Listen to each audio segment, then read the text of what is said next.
जब दिन चल रहा हो बिजी और चाहिए थोड़ा break,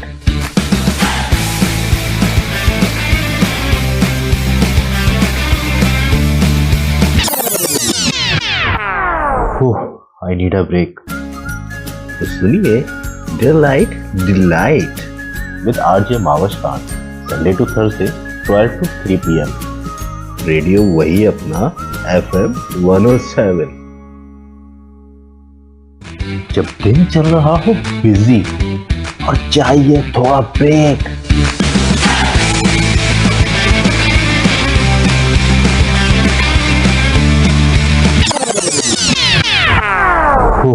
I need a break. तो सुनिए delight delight with RJ Mavash Khan, Sunday to Thursday 12 to 3 PM।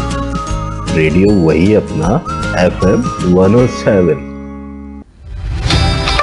Right students, आप सुन रहे हैं प्रोग्राम डी लाइट में आपके साथ आपकी आरजे माविश खान। और जैसे कि मैंने आपसे वादा किया था कि हमारे साथ मौजूद होंगे नदीम बेग सर, तो हमारे साथ मौजूद हैं। और आप यकीनन जानते हैं कि पाकिस्तान इंडस्ट्री का सबसे बड़ा नाम हमारे साथ इस वक्त मौजूद है। प्राइड ऑफ परफॉर्मेंस भी इन्होंने ली है, इसके अलावा इन्होंने अपने करियर में बेतहाशा अवार्ड्स अपने नाम किए हैं। तो उनको कहती हूँ वेलकम। हेलो हेलो हेलो, अस्सलाम वालेकुम सर। वालेकुम अस्सलाम। जी सर, कैसे हैं आप?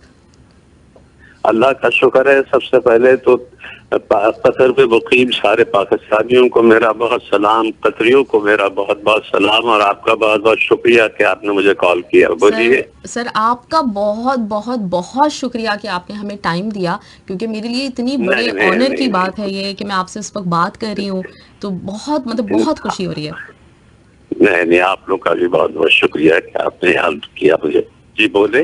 जी सर, मैं आपसे ये पूछना चाह रही हूँ, माशाल्लाह से आपने 200 से ज़ायद पाकिस्तानी फिल्म्स में काम किया है, और इस अपने करियर के दौरान आपने कोई अवार्ड नहीं छोड़ा। सारे के सारे माशाल्लाह आपको अवार्ड्स मिले, हिलाल इम्तियाज़, सितारा इम्तियाज़, निगार अवार्ड, प्राइड ऑफ परफॉर्मेंस।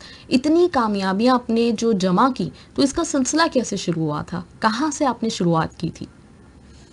ये मेरी शुरुआत बड़े अजीब तरीके से हुई। मैं एक्टर बनना नहीं चाहता था। मुझे जब ऑफर हुई एक्टिंग की तो मैंने मना किया था कि मैं ये काम मैंने कभी किया नहीं है, मैं कर नहीं सकता हूँ। लेकिन कुदरत को शायद यही मंजूर था, मैं बनना कुछ और चाहता था। लेकिन मैं एक्टर बन गया, और लोगों की दुआओं से, उनकी पसंद से मैं जो कुछ भी मुझे मिला है उनमें लोगों का बहुत बड़ा दखल है, और उनकी दुआओं से अल्लाह का करम है कि मुझे सक्सेस मिली, लोगों ने पसंद किया, और फिर अल्लाह का एहसान है, फिर काम चलता रहा। और अवार्ड्स वगैरह जो है, जो ये भी लोगों की दुआओं और उनकी पसंद से ही मिलते हैं। और मैं समझता हूँ कि सबसे बड़ा अवार्ड जो मुझे मिला है वो लोगों की पसंद और उनकी दुआएं हैं। बिल्कुल सर। तो सर, आपकी जो पैदाइश है वो इंडिया की है ना? जी, आपकी पैदाइश जो है वो इंडिया की थी, आप आंध्र प्रदेश में पैदा हुए थे। अब मैं साउथ इंडिया में पैदा हुआ था। साउथ इंडिया में पैदा उसके हुए बाद अपनी फैमिली के साथ माइग्रेट कर गए थे, हम कराची आ गए थे। फिर बाद मेरे चूंकि फादर खुलना न्यूज प्रिंट्स में, उनका उस वक्त ईस्ट पाकिस्तान, आजकल का बांग्लादेश, जी। तो मैं फिर वहां चला गया, और वहां से फिर मैं इस फिल्म इंडस्ट्री में आया। अच्छा, वहां से आप फिल्म इंडस्ट्री में आए और पहले सिंगर बनना हाँ, चाहते मेरी थे। पहली फिल्म जो है वो ढाका में बनी थी, चकोरी। जी बिल्कुल। तो आप सर बेसिकली आप सिंगर बनना चाहते थे, आप परफॉर्म भी करते थे एज अ सिंगर? अब बस मुझे सिंगिंग का शौक था, यूं ही स्कूल कॉलेज के फंक्शंस वगैरह में गाता था। ऐसा कोई खास मैंने कोई तरबियत वगैरह तो नहीं हासिल की थी, यूं ही शौकिया गाता था। और कुछ मैंने बल्कि फिल्मों के लिए फिर बाद में गाया भी है। अब फिल्मों में आने से पहले भी मैंने एक आध फिल्म के लिए गाना गाया है, लेकिन कोई मैंने खास उसके लिए कोई मेहनत या तरबियत नहीं हासिल की थी। और ऐसे ही चलता फिरता सिंगर था, फिर बाद में मैं एक्टर बन गया, वो भी जबरदस्ती बन गया। अच्छा। और फिर आपने मुझे वाकई एक्टर बना दिया। हाँ, सही। तो सर, अगर आप जैसे सिंगर आप बनना चाहते थे, या उसके अलावा कोई और प्लान था आपका? आपने मतलब सोचा क्या था लाइफ में, क्या करेंगे आप? नहीं, मेरा तो मैं चाहता था, मैं पहले तो एयरफोर्स ज्वाइन करना चाहता था जो नहीं कर सका। हाँ उसके बाद मैं मेडिकल करना चाहता था जो मैं नहीं कर सका। हाँ हाँ। फिर जिस वक्त मुझे ये ऑफर हुआ था, मैं किसी एडवर्टाइजिंग कंसर्न में काम कर रहा था। तो जब मुझे फिल्म की ऑफर हुई तो मैंने कहा कि ये ना हो कि मेरी जॉब भी चली जाए, और ये तो मैंने उनसे कहा कि मैं माजरत चाहता हूँ, मैं नहीं कर सकता हूँ। लेकिन ये हालात ऐसे होते गए और कुदरत को शायद यही मंजूर था। और उसके बाद चकोरी मेरी पहली फिल्म बनी और वो रिलीज हुई। जब उसको मैंने खुद देखा तो मैं तो इतना नर्वस हुआ कि मैंने क्यों काम किया इस फिल्म में। अच्छा। और मैं अकेला रहता था उस वक्त काका में, मैं जाके अपने कमरे में सो गया। ओहो। लेकिन मुझे बिल्कुल ही गुमान भी नहीं था कि वो फिल्म लोगों को इतना पसंद आएगी और उसके बाद मेरी जिंदगी जो है वो किसी और तरफ मुड़ जाएगी। अच्छा। सही सही। नहीं सर, आप मतलब माशाल्लाह आपने जो काम किया है, और मेरे हिसाब से मतलब मैं खुद ये कहती हूँ वही तो रात हमारे यहाँ का बहुत बड़ा नाम है, लेकिन मुझे जितनी आपकी मूवीज हमेशा अच्छी लगी हैं इतनी मुझे किसी की भी अच्छी नहीं लगी। मतलब आपकी एक्टिंग बहुत सुपर क्लास होती थी। मेरी अपनी पसंद नहीं, मुझे आपकी मूवी सबसे ज्यादा अच्छी लगती थी। मतलब अगर मैं पाकिस्तानी पूरी मुझे फिल्म इंडस्ट्री की बात मेरे करूं। लिए तो अपने लिए कहना बड़ा मुश्किल होता है, क्योंकि पसंद तो लोगों की होती, पसंद और नापसंद। हम तो हर किरदार को उतनी मेहनत से करते हैं जितना जो भी हम कर सकते हैं, जितना टैलेंट भी अल्लाह ने हमें दिया है। लेकिन हाँ, ये कह सकता हूँ मैं कि मुझे उसमें से चंद ऐसी फिल्में जैसे आईना है, दहलीज है, लाजवाल है, या मेरी पहली फिल्म चकोरी, जिसको हालांकि मैं उस वक्त एक्टर भी नहीं था, तो वो इस तरह से उसके बाद छोटे साहब मेरी आई। ये वो चंद फिल्में थी जो शुरू में जिन फिल्मों ने मुझे वाकई स्टैब्लिश किया। फिर उसके बाद फिर फिल्में कई बनी है। फिर ये डिपेंड करता है कि लोग किस काम को, बाद दफे हम समझते हैं ये फिल्म हमारी बहुत अच्छी है लेकिन लोग उसे पसंद नहीं करते, लेकिन बाद दफे हमें ऐसा लगता है कि ये हमारी कमजोर फिल्म है, उसको लोग पसंद करते हैं। तो इसको जज करना बड़ा मुश्किल है। बिल्कुल बिल्कुल सर, ये बात तो बिल्कुल सही है आपकी। और सर मैं ये पूछना चाह रही थी आपसे कि जो आपने शुरू में जो गाने गाए थे, स्पेशली चकोरी में भी आपका एक सॉन्ग है, तो वो आज आपको याद है? चकोरी में भी मैंने जो गाना गाया था, कहाँ हो तुमको ढूंढ रही हो, मैंने अपने लिए नहीं गाया था, मैं उस वक्त उस फिल्म में था ही नहीं। आहा। वो मैंने किसी और के लिए, अजीम साहब हीरो हुआ करते थे उस जमाने में, हाँ हाँ। मैंने उनके लिए गाया था। आहा, सही सही। तो सर आज लेकिन आपको इत्तेफाक की बात है वो गाना बाद में मुझी पे पिक्चराइज हुआ। हाँ, आप ही के ऊपर पिक्चराइज हुआ। तो सर वो गाना आज आपको याद है? अगर हम आपसे कहें थोड़ा सा अगर हमें गा के सुना दें। नहीं, अब तो खैर कहाँ से, अब तो आवाज ही मुश्किल से निकलती है, तो अब मैं कहाँ से गाना सुनाऊंगा। पहले ही बहुत कम गाता था मैं, अब मैं गा सकता तो मैं जरूर गा देता, लेकिन मेरी अब आवाज वैसी नहीं रही कि मैं आपको गाना सुनाऊं। चलें, कोई बात नहीं सर। अच्छा, तो फिर ये चकोरी पे जब आपने बताया कि आपने चकोरी फिल्म देखी तो आपको तो बिल्कुल भी अच्छा नहीं लगा, आप जाके लेट गए, सो गए। फिर बाद में कैसे आपको एहसास हुआ कि नहीं अब मुझे एक्टिंग कंटिन्यू करनी वो चाहिए? दरअसल ये हुआ कि जब प्रेस शो हुआ था पहला, जब फिल्म की रिलीज से पहले प्रेस शो हुआ करते थे, तो हमारा जो चकोरी का प्रेस शो हुआ तो उसमें प्रेस वाले भी थे, मैं भी गया देखने, क्योंकि मैंने कभी अपने आप को पर्दे में देखा नहीं था। तो जब वो फिल्म मैंने देखी तो मुझे कुछ अजीब सा लगा, और मुझे लगा कि मैंने क्यों काम किया, ये मेरे क्लास फेलोज देखेंगे, मेरी फैमिली देखेगी। उस वक्त वो लोग वेस्ट पाकिस्तान में थे, मैं ईस्ट पाकिस्तान में था जो फिल्म जब बनी था। तो मुझे मैं इतना नर्वस हुआ कि मैं जाके बाकी अपने कमरे में अकेला सो गया। अब मुझे यकीन नहीं था, मुझे पूरा यकीन था कि नहीं फिल्म चलेगी, लेकिन मुझे बाद में कुछ रिपोर्ट्स आने लगी, फोन आने लगे, अखबार में आया कि जी ये है वो है फलाना, तो उससे मुझे लगा कि क्या वाकई ये फिल्म लोगों को पसंद आ रही। जब मैंने खुद कराची आया एहतशाम साहब के साथ, जिन्होंने मुझे इंट्रोड्यूस किया था एहतशाम साहब से, जो बाद में मेरे फादर इन लॉ भी वही थे, तो उनके साथ मैं जब कराची आया और जिस वक्त मैंने देखा सिनेमा हॉल्स पे, तो उस वक्त मुझे लगा कि हाँ ये तो फिल्म लोगों को पसंद आई है और ये चल रही है। उससे पहले मुझे यकीन नहीं था। सही सही। तो फिर सर आपने कब मतलब ये डिसाइड किया कि अब आपने एक्टिंग करनी है? हेलो जी हेलो, आपको आवाज आ रही है सर? कट रही। हेलो जी जी हेलो। हाँ कम आ रही, बोलिए। जी मैं ये कह रही हूँ सर कि फिर आपने कब ये फैसला कर लिया था कि अब मुझे एक्टिंग कंटिन्यू करनी है, अब मैं एक्टिंग ही करूंगा? नहीं, अब वो तो ये हुआ ना कि जब वो कहते थे कि कहावत है अंग्रेजी के, नथिंग सक्सीड लाइक सक्सेस। जब एक आदमी को सक्सेस मिल जाती है तो जाहिर है वो फिर उसका हौसला बढ़ जाता है और वो फिर उसी काम में लग जाता है। लेकिन अब जैसे मैं अब ये काम कर रहा हूँ, अब काफी बरसों से काम कर रहा हूँ, ठीक है, लोग कहते हैं जी बहुत अच्छा एक्टर है और ये है वो है, सुपरस्टार है, फलाना है, ये तो सब अल्लाह का करम और लोगों की दुआ है। लेकिन मैं आपको एक बात बताऊं कि ये काम ऐसा है कि आज भी मैं समझता हूं कि जब आदमी में सक्सेस जो है उसको एतमाद तो दे देती है, उसमें कॉन्फिडेंस तो आ जाता है, लेकिन काम पूरी तरह नहीं आता। काम तो मुझे लगता है कि मैं आज भी सीख रहा हूँ।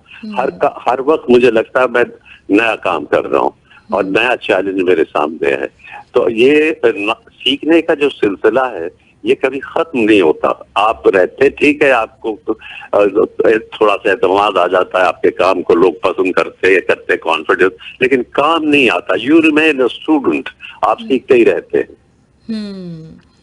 राइट सर, तो मतलब ये सिलसिला तो जिंदगी भर चलता है और डेफिनेटली यही वो वजह है। बिल्कुल बिल्कुल, ये चलता ही रहता है। अब बोले जी बिल्कुल, यही वो वजह है जिसकी वजह से आपने माशाल्लाह से जब भी काम किया पहले से बढ़कर बेहतर काम किया आपने।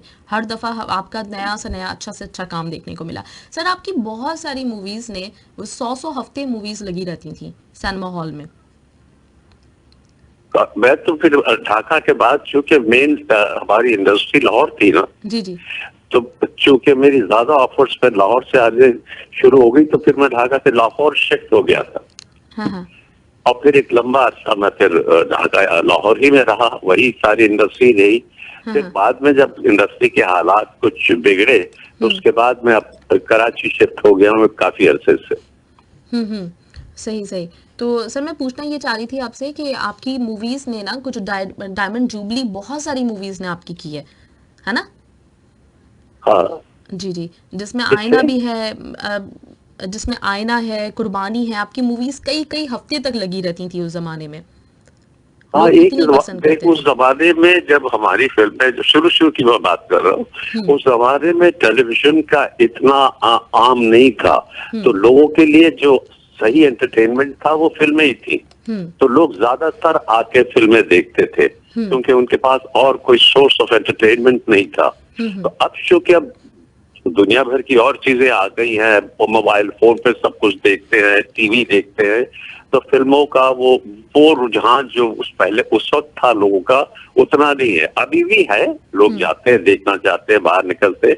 अगर अच्छी फिल्म बने और अच्छा सब्जेक्ट हो, अच्छी मयारी फिल्म हो, तो लोग अभी भी देखते हैं। और फिल्मों का रिवाइवल शुरू हो गया है पाकिस्तान में। दरमियान में तो आपको पता होगा कि पाकिस्तान में फिल्में बहुत कम बनने लगी थी और उसकी मुख्तलिफ वजूहात थी, लेकिन अब फिर से रिवाइव हो गया, नया टैलेंट सामने आ रहा है। क्योंकि अल्लाह का शुक्र है कि ये मिट्टी बहुत जरखेज है, हमारे मुल्क में टैलेंट की कोई कमी नहीं है।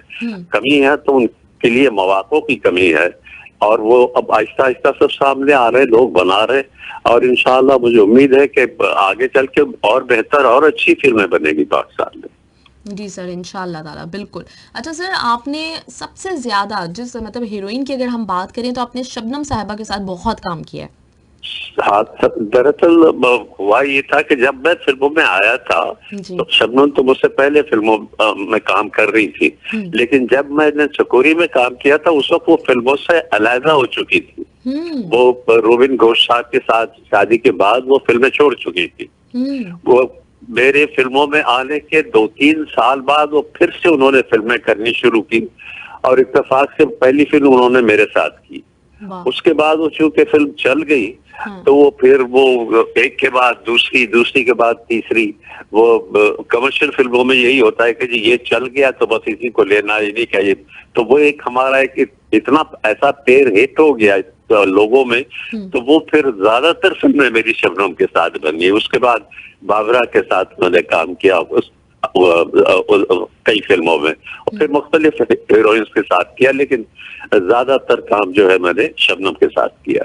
जी सर, तो सर आपको खुद अपनी मतलब जब आप फिल्मों में काम कर रहे होते थे तो खुद से कौन सी हीरोइन सबसे ज्यादा अच्छी लगती थी, जिसके साथ आपको काम करने में बड़ा अच्छा लगता था, मजा आता था?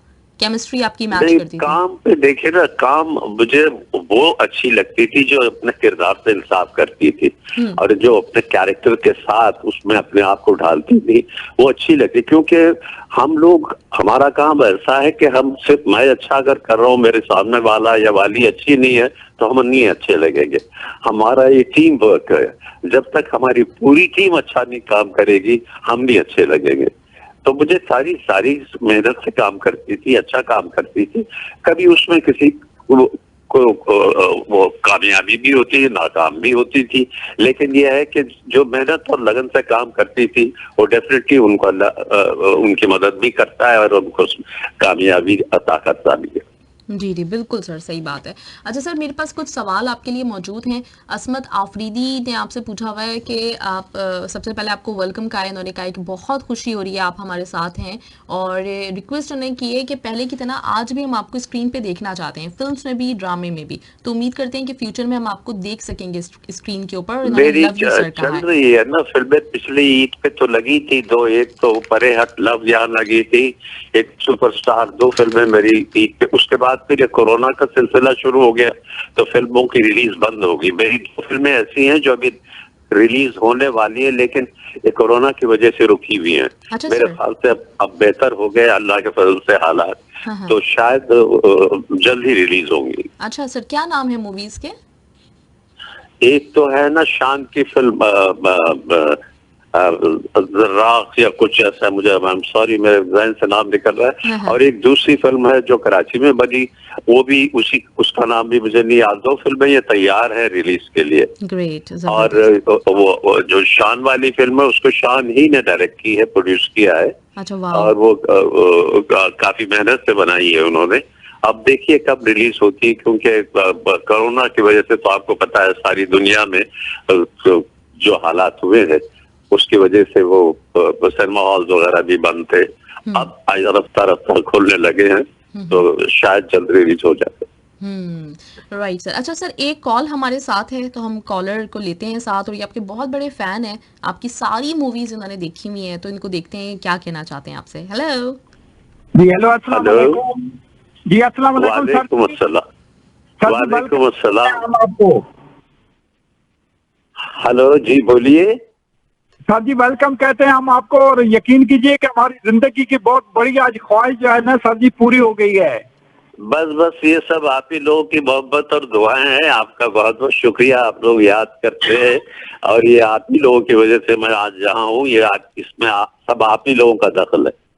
जी सर जी, आपकी एक फिल्म थी दिल लगी, उसका सर जी एक जो कैरेक्टर था ना, वो हम हर महीने की पहली तारीख को या जिस दिन भी हमको सैलरी मिलती है वो हम प्ले करते हैं। अगर आपको याद हो तो उस कैरेक्टर का नाम था राजा। हाँ, मुझे याद है। हाँ, दिल लगी बनी थी जी। उसको असलम डार साहब ने डायरेक्ट किया था, और उसमें लहरी साहब भी थे मेरे साथ, अल्लाह उनको गरीक रहमत करे, अब नहीं रहे हम में। बड़े बड़े एक्टर्स थे जिनके साथ काम करके हमें काम का मजा भी आता था, हमें सीखने को भी मिलता था। डायरेक्टर्स भी अच्छे होते थे उस वक्त, राइटर्स भी अच्छे होते थे। अब इंशाल्लाह अब फिर आगे चल के और अच्छी फिल्में बनेगी पाकिस्तान में। जी बिल्कुल सर जी, और ये हम कहना चाहेंगे कि उस किरदार का जो नाम था ना राजा, वो ऐसा होता था कि जिस टाइम फिल्म शुरू होती थी तो वो अपना अच्छी से कपड़े और होटल में खाना वाना और बहुत कुछ गाड़ी शाड़ी लेके आगे पीछे घूमना। तो आप यकीन कीजिए कि हर महीने की जब जिस टाइम भी सैलरी मिलती है तो वो हम प्ले करते हैं, और वो तकरीबन हमें याद रहता है। और दूसरा सर जी ये है कि जी, और दूसरा ये है कि एक दूसरा सवाल है छोटा सा। जी सर जी, एक दूसरा सवाल है छोटा सा। हाँ जी सर जी, सर जी मैंने कहा कि इंटरनेट का दौर है, और ये है कि आपकी बहुत सारी फिल्में, इतनी अच्छी फिल्में हैं कि वो जो है उनको अगर वो सीडी पे और दूसरी जगह में देखा जाए तो अच्छी नहीं है। अगर उनको कलर करके और फिर अच्छी सी करके बनाया जाए या कुछ ऐसा कुछ हो सकता है आपके जो फिल्में थी? हाँ, वो मतलब ये देखिए ना, ये तो जो बनाने वाले हैं, जो लिखने वाले हैं, जो डायरेक्टर्स हैं, उन पे डिपेंड करता है कि अगर वो लोग चाहे तो बना सकते हैं, उसको एक नए अंदाज में ढाल के उन सब्जेक्ट्स को फिर से सामने ला सकते हैं, क्योंकि बहुत उम्दा उम्दा सब्जेक्ट्स पहले लिखे गए और उन पे फिल्में बनी हैं। और उनको, और सारी दुनिया में होता है कि फिल्में जो है वो जो बड़ी फिल्में होती है उनको फिर किसी न किसी शक्ल में उसको ढाल के दूसरे नाम से भी बनाते हैं लोग। तो यहाँ भी वैसा होगा, और किया भी है लोगों ने। अब बीच में बल्कि आईना 2 भी बनाने के लिए अनाउंस किया था, लेकिन वो भी रुक गई। लेकिन होता है और मेरे ख्याल से होगा ऐसा। सर जी, बहुत आप तो सर जी ऐसे अदाकार हैं कि जिनकी पहले तीनों फिल्में अपना 100 हफ्ते से ऊपर चली हैं। जी बिल्कुल। कौन सी? चलिए अमजद इकबाल साहब, बहुत बहुत शुक्रिया, थैंक यू सो मच। मैं ये सवाल करती हूँ क्योंकि सर को थोड़ी आवाज कम जा रही है। एक छोटा सा सवाल महविश जी। जी आप पूछिए, जल्दी से पूछिए। सर जी, अभी अपना 2-3 दिन पहले सर जी दीपा जी को और गुलाम यदीन को प्राइज ऑफ परफॉर्मेंस मिला है, तो वो हमारी तरफ से सर जी उनको बहुत बहुत मुबारकबाद। दीपा बहुत इंशाल्लाह, मेरी बात होगी तो मैं जरूर बता दूंगा। चलिए बहुत बहुत शुक्रिया, thank you so much Amjad Iqbal, thank you. जी सर, तो सर ये कह रहे थे कि आपकी जो शुरू की 3 मूवीज थी, तीनों ही 100 हफ्ते लगी रही थी। मतलब इतने ज्यादा हफ्ते मूवी किसी का सिनेमा पे लगे रहना एक बहुत बड़ी कामयाबी की बात होती थी, और ये कामयाबी आपके हिस्से में आई है। हेलो जी। जी सर, आपको आवाज आ रही है मेरी? आ रही, कभी कम होती कभी सही होती, बोले। जी सर, मैं ये कह रही हूँ कि ये कहना चाह रहे थे कि आपकी जो शुरू की जी हेलो जी मैं आपको सर दोबारा से कॉल कर लूं? अभी बोलती जाए, बीच बीच में कम हो जाती फिर आ जाती है। अच्छा सर, ये कहना चाह रहे हैं कि आपकी शुरू की तीनों मूवीज ही माशाल्लाह से उन्होंने 100 हफ्ते कंप्लीट किए थे सिनेमा में, 100 हफ्ते तक लगी रही थी मूवी। हाँ, तो वो इत्तेफाक, वो मतलब लोगों पे डिपेंड करता है ना, कि अगर उनको पसंद आ जाती है। और जैसा कि मैंने कहा कि उस जमाने में फिल्मों का ज्यादा जोर भी था, इतना ज्यादा टीवी वगैरह नहीं था, इतना ज्यादा मोबाइल और लैपटॉप वगैरह ये कुछ नहीं था, तो लोग फिल्में देखते थे। और कुछ फिल्में तो मेरी, जैसे अब मसलन आईना जैसे लोगों को बहुत पसंद आई, वो तकरीबन कराची में 5 साल चली है। 5 साल? और वो हाँ 5 साल चलती रही वो लगातार कराची में। हाँ। तो वो ये पसंद की बात होती है। और उसके बाद और फिल्में भी चली हैं, लेकिन मेरे ख्याल से सबसे ज्यादा आईना चली है। सही बिल्कुल सही बात है। तो सर ये पूछना मैं आपसे ये चाह रही थी कि अब जो है मूवीज जब हमारी यहाँ बन रही हैं, अब बड़ा कम इस तरह का रुझान हो गया है कि कोई मूवी इतना ज्यादा टाइम पूरा कर सके। तो इसका क्या रीजन आपको समझ में आता है? क्या चीज? सर मूवीज अब उतनी नहीं मतलब चलती ना जितना पहले हुआ करता था कि इतने हफ्ते तक लगी रहती हैं। अब तो कोई मूवी 1-2 महीने चल जाए तो बहुत बड़ी बात होती है। दरअसल सारा सिस्टम बदल गया है ना। अब आप देख रहे हैं तो फिल्में कम हो गई हैं, अब बनना आहिस्ता आहिस्ता शुरू हुई है। तो अब वो जो रिलीजेस वगैरह भी है अब उस तरह से नहीं होती। पहले ये होता था कि एक फिल्म रिलीज होती थी एक सिनेमा में, तो वो उस सिनेमा के सारे शोज में वही फिल्म होती थी। अब ये होता है कि अगर किसी सिनेमा हॉल में 3 या 4 शोज होते हैं तो 2 में एक फिल्म होती, किसी में एक फिल्म होती, तीसरे में चौथे में और कोई फिल्म होती है। तो इससे फिल्मों के बिजनेस पे काफी असर पड़ा है। और ये रफ्ता रफ्ता मेरे ख्याल से जब ज्यादा फिल्में बनने लगेगी पहले की तरह और अच्छी, तो फिर वही होगा जैसे पहले होता था कि एक फिल्म लगती थी, जब तक अगर लोग देखते थे वो फिल्म उसी थिएटर में उसी सिनेमा हॉल में चलती थी, नहीं उतरती। और उसमें ये नहीं होता था कि पहला शो किसी फिल्म का है, दूसरा शो किसी फिल्म का है, ऐसे नहीं। जैसे पहले था वैसे ही हो जाएगा। अगर फिल्में फिर से वैसे बनने लगे, उसमें आर की बनने लगे, तो सिनेमा ओनर्स भी नहीं चाहेंगे कि उनका बिजनेस खराब हो। और एक फिल्म हफ्ता या 2 हफ्ते या साल या 2 साल जब तक भी चलती है, लोगों को पसंद है वो चलाएंगे। सही सर, एक आफ्ताब शाहिद का आपसे सवाल है। उन्होंने कहा कि आपने बॉलीवुड में काम नहीं किया, तो बॉलीवुड में क्यों काम नहीं किया आपने? नहीं, मैंने किया है एक फिल्म है उनकी, दूरदेश के नाम से वो फिल्म बनी थी, जो कि पूरी नॉर्थ अमेरिका में शूट हुई थी, जिसपे मेरे साथ शर्मिला टैगोर भी थी, उसमें राज बब्बर भी थे, अपना शशि कपूर साहब भी थे, और भी अपना जिनका क्या नाम था, प्रवीण गौवी थी उसमें, अच्छा, और बबीता थी। ये फिल्म पूरी वहाँ बनी, दूरदेश के नाम से कनाडा में बनी थी। हाँ, सही सही। तो सर ज्यादा फिर मतलब हाँ, फिर मैं एक मूवी के बाद उसके बाद मैंने नहीं की, वही की फिल्म मैंने की थी। हाँ हाँ सर, तो जब आपने उस जमाने में काम किया था तो आपको अपनी इंडस्ट्री में और इंडिया की इंडस्ट्री में क्या फर्क महसूस हुआ था? कोई ऐसा कोई खास नहीं, लेकिन हाँ, वहाँ चूंकि इंडिया की इंडस्ट्री बहुत बड़ी इंडस्ट्री है, पाकिस्तान की इंडस्ट्री से अगर आप कंपेयर करें तो इंडिया बहुत बड़ी इंडस्ट्री है।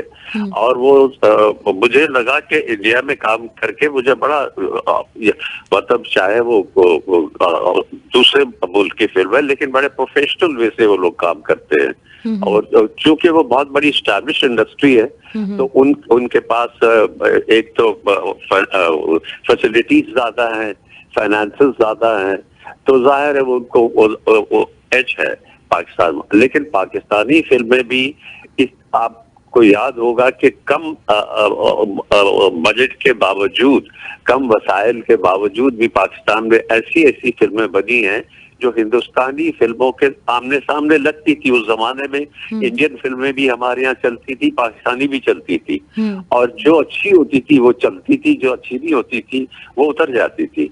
तो मयारी तौर पे हमने इन तमाम कम वसाइल के बावजूद भी बहुत बहुत अच्छी फिल्में बनाई है, जबकि इंडिया बहुत बड़ी इंडस्ट्री, बहुत पहले से उनकी स्टैब्लिशमेंट थे और उन्होंने भी बहुत अच्छी फिल्में और बहुत बड़ी बनाई है, लेकिन हमने भी अपने वसाइल पे रहते हुए बहुत अच्छी फिल्में बनाई है। बल्कि सर मेरा जहाँ तक ख्याल है, आपकी कई सारी मूवीज जो हैं वो इंडिया में कॉपी भी की गई हैं, उसकी स्टोरीज कॉपी हुई हैं। आपकी जो मूवीज थी जैसे आईना थी और कुर्बानी थी, इसको तो इंडिया ने कॉपी भी किया है। था, देखिए ना, होता ये है कि मुझे यूँ लगता है कि सब्जेक्ट्स की कमी सारी दुनिया में है। अच्छे सब्जेक्ट्स सारी दुनिया में कम है जिस पे फिल्में बने। मतलब किन किन सब्जेक्ट्स पे बनाएंगे, हर सब्जेक्ट पे तकरीबन लोगों ने फिल्में बना दी है। तो अब जिसको जहाँ कोई अच्छा सब्जेक्ट लगता है वो उसको अपने तरह अपने उसमें ढालने की कोशिश करता है। तो अभी भी मेरे ख्याल से यही होगा, अब वो भी बनाएंगे, हम भी बनाएंगे जो, लेकिन उसको फिर ये ना हो कि वो जैसे कि उसका ब्लूप्रिंट निकाल दे, बल्कि अपने, अगर सब्जेक्ट अच्छा है तो उसको अपने रंग में डाल के अपने वे से उसको प्रेजेंट करके अपने म्यार से उसको बनाए। Right right. अच्छा सर, ये रिशान खान का आपसे सवाल है। इन्होंने आपको पहले तो दिल की गहराइयों से खुशामदीद कहा है, और भी कहते हैं कि आपने गुलकारी भी की, एक्टिंग भी। तो मैं पूछना ही चाहता हूँ कि कामयाबी आपने एक्टिंग से हासिल की है, और तो गुलकारी आपने क्यों छोड़ दी उसके बाद, और ये मतलब गुलकारी अपने साथ में क्यों नहीं कंटिन्यू रखी? क्या कह रहे हैं? हेलो जी सर, ये कह रहे हैं कि एक्टिंग के साथ आपने अपनी सिंगिंग क्यों नहीं कंटिन्यू रखी? टीवी नहीं सर, सिंगिंग गाना क्यों छोड़ दिया? सिंगिंग नहीं, सिंगिंग तो देखिए ना, अब मैं उस उम्र में भी नहीं हूँ कि जहाँ मैं गाना गा सकूं। नहीं सर, उस वक्त क्यों छोड़ दिए? उस वक्त एक मशक्कत की जरूरत होती है, ट्रेनिंग की जरूरत होती है, फिर आवाज को उसको रियाज की जरूरत होती है, जो मैंने नहीं किया। और उस वक्त भी जब मैं गाता था यूं ही शौकिया गाता था। तो अब तो खैर, अब जिस उम्र में मैं आ गया हूँ, मैं क्या गाऊंगा। सही सर। लेकिन उस वक्त सर, मतलब आपने जब इतना अच्छा आप गाते थे, आपके कुछ हमने गाने सुने, वो बहुत ही कमाल के गाने हैं, तो आपने क्यों नहीं सोचा कि मैं एक्टिंग के साथ साथ गाने को भी रखूं कंटिन्यू? नहीं, वो हुआ ये कि मैं जब एक्टर बन गया तो मेरे पास मुझे वक्त ही नहीं मिलता था कि मैं गाना गाऊं। मेरे पास मुझे टाइम नहीं होता था। कभी किसी शूटिंग के सिलसिले में मैं कहीं होता था, कभी किसी लोकेशन पे होता था, कभी किसी मुल्क में होता था, तो उस वक्त मेरे लिए पॉसिबल नहीं था कि मैं गाना। फिर भी मैंने बीच बीच में एक आध गाने जब मुझे वक्त मिलता था मैंने गाए हैं, लेकिन शूटिंग्स में बिजी होने की वजह से मैं गा नहीं सकता था। अच्छा अच्छा सर, आपको आपके ऊपर बहुत सारे सिंगर्स ने गाने गाए, मतलब आपने बहुत सारे सिंगर्स के गानों पे पिक्चराइज करवाया, आपने उसके ऊपर एक्ट हाँ, किया, तो आपको सबसे अच्छा सिंगर कौन लगता था? देखिए सिंगर तो माशाल्लाह हमारे ऐसे अच्छे थे। अब जैसे मेहदी हसन साहब, अब उनके लिए मैं क्या बोलूं, मेरा छोटा मुंह बड़ी बात है। इतना बड़ा फनकार जिनको लता मंगेशकर ने कहा कि इनके गले में भगवान बोलते हैं, तो ऐसे सिंगर हमें मिलते थे। बल्कि इनके गानों की वजह से हमें बहुत सपोर्ट मिलती थी आगे। इन लोगों का बहुत बड़ा कंट्रीब्यूशन है हम लोग की लाइफ में। अहमद रुश्दी साहब का, मेहदी हसन, अपना मेरा जो पहला गाना जिन्होंने मेरा चकोरी में जिन्होंने गाया था, मुझे नाम मैं मिस कर रहा हूं उनका, वो मेरे सामने तस्वीर बने बैठे हैं। अब उनका इंतकाल, मुजीब थे, मुजीब मेरे ख्याल से। तो वो सिंगर्स हमारे यहाँ बहुत अच्छे। और फिर बाद में अखलाक अहमद ने मेरे लिए बहुत गाने गाए। अखलाक को इत्तेफाक से मैंने ही फिल्म में इंट्रोड्यूस करवाया था। मेरी फिल्म थी मिट्टी के पुतले, जिसमें मैंने उनको पहली बार गवाया था। उसके बाद माशाल्लाह उन्होंने बहुत अच्छे अच्छे गाने गाए। और इसी तरह मेहदी साहब के गाने, मेहदी साहब के लिए और रुश्दी साहब के लिए, इन सब के लिए, इन सब सिंगर्स की वजह से भी हमें आगे इन लोगों ने पुश किया, इनकी आवाजों ने। और वो म्यूजिक डायरेक्टर्स जिन्होंने कंपोज किया, वो जो सिंगर्स जिन्होंने गाया, जो शायर जिन्होंने लिखा, इन सब का बहुत बड़ा दखल है हम लोगों की जिंदगियों में हमें आगे बढ़ाने। ये तो है, बिल्कुल सही बात है। तो सर लेकिन ये होता है ना कि किसी एक सिंगर के गानों पे आप बहुत अच्छा परफॉर्म कर पाते हैं, तो वो कोई था आपको ऐसा लगता था कि इसके गानों? नहीं नहीं, ऐसा नहीं होता। देखिए हर सिंगर अपने अंदाज से गाता है, फिर आप पे डिपेंड करता है कि आप उसको किस तरह पिक्चराइज करवाते हैं। बाज दफे बाज आवाजें आपको सूट कर जाती है, बाज आवाजें अच्छी होती है, लेकिन वो शायद आपकी आवाज से उसकी मुनासिबत नहीं होती। लेकिन फिर भी आपको कोशिश करना पड़ता है कि वो ये ना लगे कि वो गा रहे, बल्कि लगे कि आप ही गा रहे। तो ये इस तरह किसी एक के सिंगर के लिए मेरे लिए कहना बड़ा मुश्किल है। हाँ हाँ सही। अच्छा सर, पहले की जो मूवीज हुआ करती थी नॉर्मली, तो उसमें ये होता था कि विलन एक अलग रोल होता था उसका, हीरो का अलग रोल है, हीरो थोड़ा सा सीरियस, थोड़ा रिस्पॉन्सिबल, इस तरह का एक बंदा होता था, फिर कॉमेडियंस अलग रखे जाते थे। अब तो खैर मूवीज के ट्रेंड बदल गए, लेकिन अगर हम आपकी मूवी देखें तो उसमें ये होता था कि आपने बहुत सारी मूवी में आप हीरो ऐसे होते थे कि साथ में कॉमेडी भी करते थे। हाँ, मैंने काफी, तो मेरी दूसरी फिल्म छोटे साहब जो थी वो कॉमेडी थी। जी जी। चकोरी मेरी पहली फिल्म थी, जो मेरी दूसरी फिल्म थी वो कॉमेडी थी। और लाइट रोल्स करते हुए मुझे अच्छा लगता था, लेकिन वो ज्यादातर मुझे सीरियस रोल्स ही मिले हैं। कॉमेडीज भी मैंने की हैं और शुक्र है कि लोगों को पसंद आई है। और मैंने जैसे कि बताया ना कि मेरी दूसरी फिल्म कॉमेडी थी, छोटे साहब। जो सर एंजॉय करते थे, क्योंकि आपकी कॉमेडी को हम बड़ा एंजॉय करते हैं, इतना भोला भाला सा आपका हाँ, चेहरा है। मैंने आपको बताया ना, मैं खुद भी कॉमेडी फिल्म को बहुत ज्यादा एंजॉय करता था। सही सही, ग्रेट, जबरदस्त। अच्छा सर, मैं देखती हूँ कुछ और भी हमारे पास सवाल मौजूद हैं आपके लिए, तो वो भी हम साथ साथ शामिल करते जाते हैं। हरजिंदर सिंह भंगू ने आपको वेलकम कहा है और कहते हैं कि बहुत अच्छा आप इंटरव्यू दे रहे हैं। बहुत बहुत शुक्रिया उनका जी, और आपको का भी बहुत बहुत शुक्रिया। जी सर। अच्छा, मुर्तजा खान का आपसे सवाल है कि आप आंध्र प्रदेश के किस शहर से थे, क्योंकि इनका ताल्लुक भी वहीं से है, आंध्र प्रदेश से, इंडिया से। मैं पैदा हुआ हूँ हैदराबाद, दक्कन और मद्रास के दरमियान एक जगह है जो विजयवाड़ा कहलाती है। पहले वो बिजवाड़ा कहलाती थी, अब विजयवाड़ा। जब मैं वहां पैदा हुआ, उसके बाद तो फिर माइग्रेशन के बाद मैं फैमिली के साथ कराची आ गया, लेकिन मेरी पैदाइश वही की है। सही सही। अच्छा सर, जब आपने, हाँ हाँ सही सही, तो सर जब आपने एक्टिंग शुरू की थी तो आपके लिए खुद तो मतलब एक अलग सी चीज थी ना, कि आपने एक्सपेक्ट नहीं किया था कि आप एक्टर बनेंगे। आपके घर वालों की उस वक्त क्या फीलिंग्स थी, उनको कैसा लगा था जब आपने एक्टिंग शुरू की? मैं कह रही हूँ सर, आपके घर वालों की तरफ से कोई मुखालफत तो नहीं आई थी जब आपने इंडस्ट्री ज्वाइन की? नहीं, मेरे घर वालों ने तो बल्कि मुझे एनकरेज किया। अच्छा। उन्हें तो बाद में पता लगा जब मेरी फिल्म रिलीज हुई। हाँ उस हाँ, तो उसके बाद मेरे क्लास फेलोज, मेरे घर वालों के फोन मुझे आते थे और हाँ मुझे नहीं, उनकी तरफ से इनकरेजमेंट मिली, उनकी तरफ से दुआएं मिली। हाँ, वाह जबरदस्त, ग्रेट। क्योंकि पहले जमाने में तो लोग पसंद नहीं करते थे ना कि हमारे घर से कोई हाँ नहीं नहीं, अदाकारी करे। मगर मेरी फैमिली में ऐसा नहीं था। उन्होंने कहा ठीक है, अगर तुम करना चाहते हो, कर रहे हो तो करो, अल्लाह तुमको कामयाब करे। हम्म।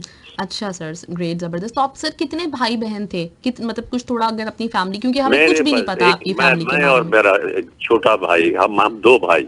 अच्छा। बल्कि मेरे छोटे भाई का इंतकाल भी हो गया कुछ चंद साल पहले, उसको हार्ट का प्रॉब्लम हुआ था। हम्म। हम दो ही भाई थे, क्योंकि मैं 4 साल का था और 6 माह का वो था जब हमारी वालदा का इंतकाल हुआ था। तो हम दो भाई थे।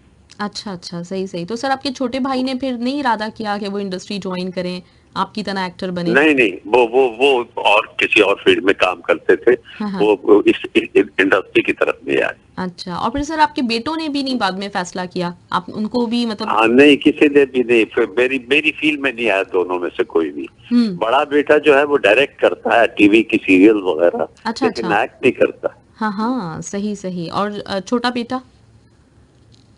छोटा दूसरी फील्ड में है, उनका अपना एडवर्टाइजिंग कंसर्न वगैरह है। अच्छा, ग्रेट, जबरदस्त। अच्छा सर, अर्जुन रॉय ने आपसे ये सवाल किया हुआ है कि अभी जो रीसेंट रिवाइवल हुआ है फिल्म इंडस्ट्री का, तो ये आपको कैसा लगता है? और पहले की फिल्मों की और अगर अब की हम फिल्मों की बात करें तो आपकी नज़र में क्या फ़र्क है? फर्क नहीं है, फर्क ये है कि देखिए पहले आपको भी पता है कि पहले जिस तरह के सब्जेक्ट्स होते थे, लिखने वाले थे, शायर थे, डायरेक्टर्स थे, कैमरामैन थे, और पूरी टीम एक ऐसी होती थी जो हमारी बुराइयों को भी अच्छाइयों की तरफ ढाल देती थी। उनकी वजह से हमारी खामियां छुप जाती थी, अच्छाइयां सामने आ जाती थी। इस तरह के डायरेक्टर्स हमें हैंडल करने को मिले और हमारी खुशकिस्मती के हमने उन लोगों के साथ काम किया उसका। और फिर फिल्मों में एक ठहराव होता था और सब्जेक्ट की नरेशन में एक फोर्स आपको नजर आता था। एक फिल्म में अगर ट्रैजिक सीन चल रहा है तो लोगों के देखने वालों के भी आंखों से आंसू निकल आते थे, और अगर कॉमेडी चल रही होती थी तो लोग हंसते भी थे।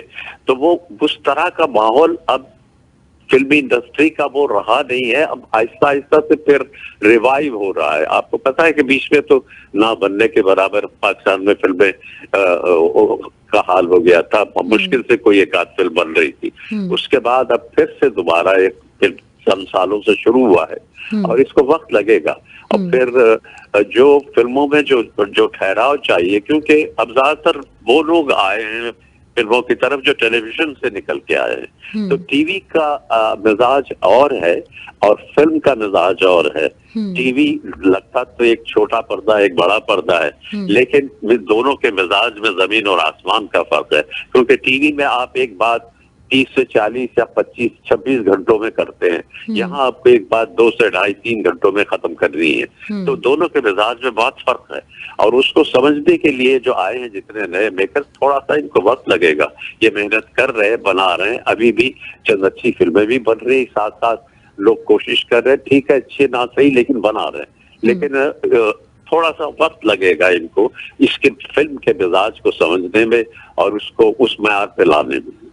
बेशक, बिल्कुल सही बात है। सर, अहमद सिद्दीकी ने आपसे सवाल किया है कि आप इंडिया कभी जहाँ पैदा हुए थे कभी दोबारा वहाँ पे गए, और लास्ट टाइम आपका कब इंडिया जाना हुआ? इनका ताल्लुक भी इंडिया से है। मैं फिर उसके बाद मैं सिर्फ एक दफे गया था, वो जब मैं पढ़ता था तो मैं अपने दादा के साथ गया था। उसके बाद फिर मैं जो गया हूँ तो वही इंडियन फिल्म में जब मैंने काम किया तब गया हूँ। सही सही। अच्छा सर, सारिब कतवाल कहते हैं आपसे कि आपको बहुत बहुत सलाम, और आपको इन्होंने वेलकम कहा है, बहुत खुशी महसूस कर रहे हैं ये भी आपके आने से। बहुत आप लोगों का भी बहुत बहुत शुक्रिया। और सरफराज धंगू ने भी आपको बहुत वेलकम कहा है और बहुत मतलब मजा आ रहा है उनको आपकी बातें सुनते हुए, ये कहते हैं वो। अच्छा, नहीं बहुत मेरी तरफ से भी उन लोगों का बहुत बहुत शुक्रिया अदा कीजिएगा। जी जी सर। ये सब आप ही लोगों की वजह से, आप ही मोहब्बत की वजह से। जी। अच्छा सर, ये अस्मत आफरीदी ने आपसे पूछा है कि आपको अपनी फिल्म का कोई डायलॉग अगर इस वक्त याद हो तो वो डायलॉग अगर आप हमें सुना दें। नहीं, मुझे कहाँ से डायलॉग याद रहते, इतनी फिल्मों में काम किया। सर कोई भी मुझे छोटा कहाँ सा, कोई dialogue याद कुर्बानी का, रहते। इतने अच्छे आपके डायलॉग डायलॉग्स नहीं हैं। याद रहते, क्योंकि डायलॉग उस वक्त एक माहौल होता है और हाँ। एक चीज सर पे सवार होती है, तो वो उस वक्त हो जाते हैं, लेकिन उसको याद रखना बड़ा मुश्किल है। अच्छा, कोई छोटा मोटा सा भी नहीं याद, कोई छोटा सा हल्का सा? नहीं, कोई ऐसा नहीं मुझे याद नहीं है, मतलब मैं सुना देता आपको। हाँ हाँ, सही सही। अच्छा, गोविंद शर्मा को भी बहुत पसंद अब आ ये रहे जो मैं आपसे बात कर रहा हूँ, ये भी डायलॉग ही है, समझ जाए। हैं। सर हमारे लिए तो ये सुनहरे अल्फाज हैं जो आप हमसे बात कर रहे हाँ हैं। बिल्कुल, देखे ना, क्योंकि जो गुफ्तगू है वो भी डायलॉग ही है ना। जी, बिल्कुल बिल्कुल सही बात है, बिल्कुल ऐसे ही है जी सर। सर अच्छा, अभी आपने जैसे जिक्र किया कि हमारे यहाँ मतलब मूवीज वगैरह बन रही हैं, और जैसे आप लोग जो पहले काम करते थे उसको बकायदा दूसरी मुल्कों में उसको कॉपी किया जाता था, इतना बेहतरीन काम हुआ करता था। तो आपको नहीं लगता कि हाँ। आप लोगों को एक एकेडमी फिल्म के लिए स्पेशली बनानी चाहिए, जिसमें आप जो नए आने वाले हैं, जो सीख रहे हैं अभी, उनको थोड़ा असिस्ट कर सकें? नहीं, मतलब ये कि दरअसल बदकिस्मती से हमारे यहाँ पाकिस्तान में कोई फिल्म एकेडमी नहीं बनी, जी सर। जिसके लिए हम हर हुकूमत से रिक्वेस्ट करते थे कि यहाँ एक एकेडमी बननी चाहिए, ताकि जिन लोगों को इस फील्ड में आने का शौक है और टैलेंट हमारे यहाँ बहुत है, उनको प्रॉपर मौके मिले। लेकिन अभी तक तो ऐसा नहीं हुआ कि कोई एकेडमी बनी हो। अब लेट्स सी, आगे चल के शायद यहाँ बन जाए एकेडमी।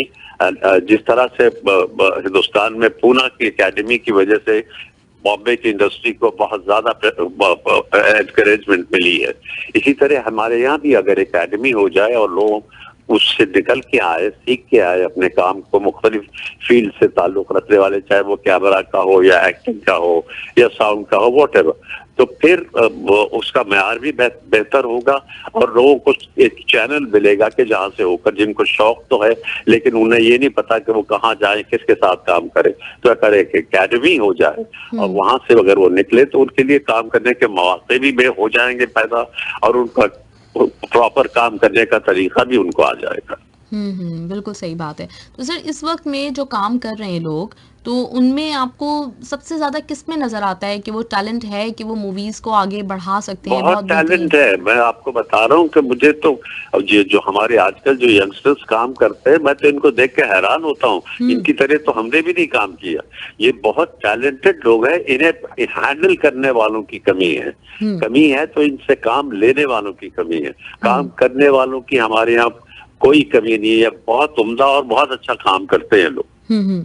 सही सही। तो अभी कोई मतलब कोई ऐसे नाम जो आपको लगता हो कि बहुत ही बेहतरीन काम, अगर नाम के हवाले से पूछना चाहूँ मैं नहीं, आपसे? बहुत है, मैं किसी का एक का नाम लेके दूसरे को नहीं करना चाहता। तो बहुत से लड़के लड़कियां लोग जो काम कर रहे हैं, बहुत उम्दा और बहुत अच्छा काम कर रहे हैं और बहुत मेहनत से करते हैं। अब बात दरअसल ये होती है कि इनके पीछे कौन है, इनको किस तरह कौन प्रेजेंट कर रहा है, तो उससे उसका असर, उस पे जमीन और आसमान का फर्क पड़ जाता है। अगर मैं एक डायरेक्टर, कमजोर डायरेक्टर हूँ और अच्छा एक्टर मेरे सामने है, तो मैं उस अच्छे को भी बुरा कर दूंगा। और अगर मैं एक अच्छा डायरेक्टर हूँ और मेरे सामने अगर सपोज कमजोर एक्टर भी है, तो वो पर्दे पे अच्छा लगेगा लोगों को, बिकॉज उसकी मेकिंग, उसकी टेकिंग से उसको वो कहाँ से कहाँ ले जाता है। बिल्कुल सही बात है, बिल्कुल ऐसे ही है। अच्छा सर, ये मैं आपसे पूछना चाह रही थी कि आपने टीवी पे भी बहुत काम किया है फिल्म के साथ साथ। हाँ जी। हाँ, तो आपको टीवी पे और फिल्म में जब आपने काम किया तो आपको कैसा लगा, मतलब टीवी पे काम करके? क्योंकि फिल्मों की टीवी तो एक पे अलग ही बात होती है। जो मैंने बताया ना कि दोनों के मिजाज में फर्क है। हाँ। टीवी पे भी मतलब जब मैं फिल्मों में काम करता था तब भी मेरा दिल करता था कि मैं टीवी के लिए काम करूं, लेकिन मुझे वक्त नहीं मिलता था फिल्मों की शूटिंग की वजह से।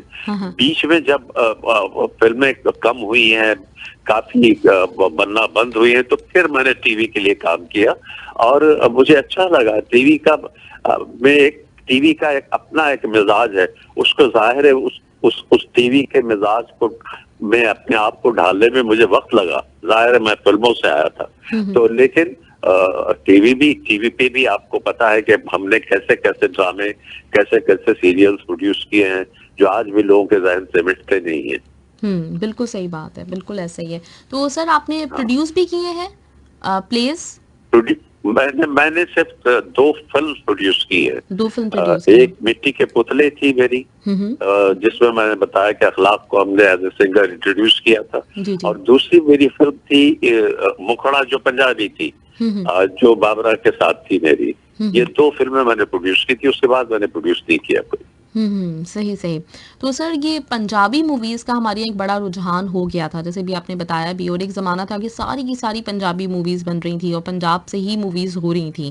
तो वो एक जमाना था कि वो बीच में उर्दू फिल्में बिल्कुल बननी खत्म हो गई थी, और मुझे ऑफर्स आने लगी कि आप पंजाबी फिल्में काम करें। तो मैं, क्योंकि पंजाबी फिल्मों का मिजाज बिल्कुल उर्दू फिल्मों से बिल्कुल अलग था, उनका बोलना, उनका उठना बैठना, उसकी डिमांड और थी। तो मैंने सोचा कि इससे बेहतर है कि मैं किसी और के लिए काम करूं, मैं अपनी खुद फिल्म बनाऊं और अपने मिजाज के हिसाब से बनाऊं। तो वो छोटी सी म्यूजिकल कॉमेडी थी मुखड़ा, जिसमें बाबरा मेरे साथ थी, और वो शुक्र है अल्लाह का लोगों को पसंद भी आई, वो चली भी, और लाइट कॉमेडी और रोमांटिक फिल्म थी। सही। तो आपने खुद से पंजाबी फिल्मों में ज्यादा काम नहीं किया ना उस जमाने में, जो पंजाबी मूवीज बन रही होती 2 या 3 फिल्मों में मैंने काम किया पंजाबी। सही सर। अच्छा, तो फिर उस जमाने में जब आपने चकोरी की थी तो ये ढाका की मूवी थी, तो फिर दोबारा आपने कभी बांग्लादेश की मूवीज में काम किया पाकिस्तान के साथ साथ? नहीं, बांग्लादेश बनने के बाद मैंने वहाँ की किसी फिल्म में काम नहीं किया। पहले तो मैंने वहाँ बहुत काम किया जब वो ईस्ट पाकिस्तान था, तो वहाँ की कई फिल्में, मेरी दूसरी फिल्म छोटे साहब वहाँ की थी, वो थी, और कई फिल्में थी मेरी जो हमने ढाका में बनाई। उसके बाद फिर मैं जब लाहौर आ गया, फिर बाद में जब ये ईस्ट पाकिस्तान से बांग्लादेश बन गया, तो उसके बाद मैंने वहाँ कोई किसी फिल्म में काम नहीं किया। ठीक है सर, बिल्कुल। मैं जाता आता था, जाहिर है मेरा जो अपना mother in law, father in law, ये तो उनका ताल्लुक ही वहाँ से था, आना जाना तो था, लेकिन काम मैंने वहाँ नहीं किया। मैं ज्यादातर यही बिजी होता था, तो मेरे लिए मुमकिन भी नहीं था कि वहाँ जाके काम करूँ। तो आपकी फैमिली फिर बाद में भी, मतलब जो आपके इन लॉज थे वो बाद में भी बांग्लादेश में थे? वो नहीं, पहले तो जो पहले तो वो थे ही बांग्लादेश में ना, जी। वही वो रहते थे वही, बल्कि मेरी शादी भी वही हुई थी ढाका में। उसके बाद मैं शिफ्ट हो गया था, तो बाद में मेरी जब फादर इन लॉ और मदर इन लॉ वो भी आ गए थे लाहौर। फिर बाद में जब ये हुआ, फिर सिलसिला शुरू हुआ, फिर बांग्लादेश बन गया, तो फिर वो लोग वापस चले गए, क्योंकि उनकी सारी मकान वगैरह प्रॉपर्टी वहीं पे थी, तो फिर वो वापस चले गए। हम फिर यहीं रह गए, लेकिन आना जाना रहता था हमारा। सही, ग्रेट, जबरदस्त सर। अब जो हमारे नए इस वक्त काम कर रहे हैं, और जो स्पेशली मतलब इस वक्त की जो न्यू जनरेशन है जो कि आना चाहते हैं इस फील्ड में, अगर उनके लिए कोई मैसेज, जो न्यू हमारी जनरेशन है। जी, आपको आवाज आ रही है सर? हेलो जी, फिर कम हो रही। हेलो जी, मैं आपसे कह रही हूँ कि अभी जो नए आने वाले लोग हैं। हेलो, आवाज नहीं आ रही मुझे। हेलो जी, एक सेकेंड। जी सर, आपको आवाज आ रही है? नहीं आ रही, बहुत कम हो गई। हेलो जी, मैं आपसे कहना ये चाह रही हूँ कि नए जो लोग हैं जो काम कर रहे हैं, तो उनको अगर कोई मैसेज आप देना चाहें। आप आ रही, बोले। जी, मैं कह रही हूँ कि जितने हमारे अभी इस वक्त नए काम करने वाले हैं, या जो लोग एक्टिंग का शौक रखते हैं, तो उनके लिए अगर आप सर कोई मैसेज देना चाहें। कोई नहीं, देखिए एक्टिंग का शौक है तो अगर आपको अल्लाह ने वो सलाहियत भी दी है, टैलेंट दिया है, तो जरूर करें, और उसको सिर्फ शौक के लिए नहीं बल्कि पूरे ईमानदारी के साथ वो काम करे, ताकि उसको अल्लाह आपको कामयाबी अता करे उसमें। और अगर आप में टैलेंट है तो आप जरूर आगे निकलेंगे।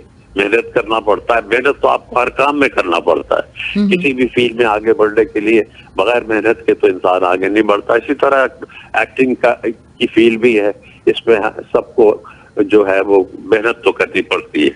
और ये वाहिद काम है, मैं आपको बताऊं, जिसमें हम कभी किसी को ये नहीं कह सकते कि भाई 2-3 दिन आप संभाले, मैं आता हूँ। आपको हर मोमेंट में सामने खड़ा होना पड़ता है। सही बात है, बिल्कुल ऐसे ही है। हर वक़्त आपको नए से नया जो है वो लोग आपका रूप देखना चाह रहे होते हैं। आपको मतलब जो है पहले से जाहिर, बढ़कर नहीं हाँ, फिर आपको ये आप हट नहीं सकते ना सामने से, किसी और को नहीं कह सकते कि चलिए आप संभाले 2 घंटे के लिए मैं आता हूँ। तो हाँ। आपको तो रहना पड़ता है साथ। हाँ सर, बिल्कुल सही बात है, ऐसे ही है। चलिए जी सर, बहुत अच्छा लगा आपसे बात करके और बहुत मतलब जो बहुत है बहुत शुक्रिया आप लोगों का, और लोगों का वहाँ रहने वालों को मेरा बहुत बहुत सलाम पहुंचा। मेरा शुक्रिया भी मेरा अदा करें उनकी। सर आपका बहुत-बहुत हेलो, शुक्रिया। जी, जी मुझे बिल्कुल आपकी आवाज़ आ रही है। आपका बहुत-बहुत शुक्रिया आ सर, रही है। आपने हमें टाइम दिया, हमारे लिए बहुत बड़ी बात है और इंशाल्लाह ताला जैसे आपकी मूवीज़ आ रही हैं, तो मैं आपको थोड़ा-थोड़ा सा नहीं ज़हमत नहीं नहीं दूँगी, नहीं, तो आप हमें 2-3 नहीं मिनट दे नहीं, दीजिएगा हाँ इंशाल्लाह। जरूर जरूर। और मुझे भी बहुत खुशी हुई आप लोगों से बात करके, और आप लोगों का भी बहुत बहुत शुक्रिया। And God bless you, take care, अल्लाह थैंक यू हाफिज। Sir, thank you. अल्लाह हाफ़िज़। अल्लाह हाफिज। अल्लाह हाफ़िज़। राइट जी लिसनर्स, हमारे साथ नदीम बेग साहब मौजूद थे और आप लोगों ने सुना बहुत ही ज़बरदस्त बातें और माशाल्लाह से हमारे बहुत मोस्ट सीनियर हमारे ये एक्टर हैं पाकिस्तानी फ़िल्म इंडस्ट्री को, जितना इन्होंने जिस बेहतरीन तरीके से सर्व किया और जितनी अच्छी तरीके से इन्होंने पूरी दुनिया में एक पाकिस्तानी मूवीज़ का जो इमेज बनाया है जो अब तक है। और जैसे मैंने कहा अभी इनसे बात करते हुए कि बेशुमार इनकी ऐसी मूवीज़ हैं जैसे आईना, कुर्बानी, इनकी बहुत मतलब बहुत दफ़ा ना मुख्तलिफ तरह से मुख्तलिफ वर्जन्स कुछ आप कह सकते हैं कि उसमें इंडियन मूवीज़ में भी उनको कॉपी किया गया, फिर बाद में आने वाली पाकिस्तानी मूवीज़ में भी उनके कुछ ना कुछ सीन से पूरी मूवी बनाई गई है। तो बहुत ज़बरदस्त अदाकार हमारे साथ और बहुत ही डाउन टू अर्थ और हमारे साथ अदाकार मौजूद थे। उम्मीद करती हूँ कि आपको बहुत अच्छा लगा होगा आज का भी हमारा इंटरव्यू। इस वक्त मैं एक ट्रैक जो कि इन्हीं की मूवी से था और थोड़ा सा मैंने बीच में चलाया भी था जीवा से, वो मैं आपके लिए प्ले करने जा रही हूँ। एंजॉय कीजिए ट्रैक।